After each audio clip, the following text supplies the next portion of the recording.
So I'm in the shop today fiddling around with a couple of my own guns, and I thought I'd do a quick video of handguard choices and why some handguard choices don't make more sense or don't make much sense, especially for a new builder. For example, this is a Yankee Hill machine assembly, and it works. I've had it for years. I've used it on a couple of guns. It's one of my less expensive setups. This is one of my older guns, and I'm swapping it because the handguard that was on here was even worse than this one. So this is an aluminum barrel nut. It works. It's nice and tight. It's snug. This one right here is torqued, but it took me 8 shots to get this right. So I was essentially having to make sure that the gas tube would line up properly, but this isn't the actual most critical dimension on this. The most critical dimension, and yes, I had to screw this on and off 8 times to check this, is to get the rail lined up on top.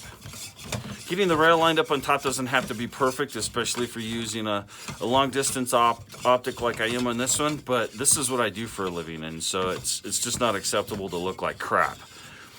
But for a new builder to be able to do this, get it lined up, get all of the torque specs in the right place, and then come in here and check it and go, oh crap, this is off, and then they have to go back and try again and try again and try again until they finally get it in the right place. It's awful. There's no way that I would wish this on a new builder. There are simply easier systems out there. The handguards may cost a little bit more, but the reason they cost more is because they're built better. This is an old design, and the only people who are using this design anymore, for the most part, are companies that are making cheaper handguards. Spend some extra money and get a handguard that you don't have to go back and forth like that on a million threads. Here, I'll show you what I'm talking about. So this one right here is BCM, right? This is a steel barrel nut, not an aluminum one. And the handguard itself actually indexes with this piece on the top, which I just pulled out. It fits right here, right? Once it's in place, it's snugged down. You have these screws. These screws go in there crosswise. They hold into this channel right here.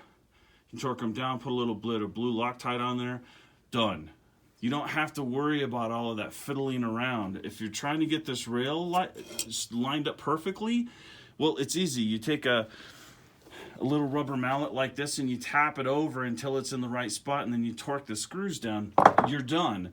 So torquing this, you put the BCM wrench on a torque wrench, torque it down, then you just slide this on. It's tight. I recommend that you heat these up if you're doing it the first time. It helps a lot to slide over this barrel nut and get everything lined up, and then you can tighten it down. It's a quarter amount of the punishment to build your gun, and it's a much better product. This is not the only rail out there that doesn't have an indexing barrel nut. There's plenty of them out there. There's Midwest Industries and a few others.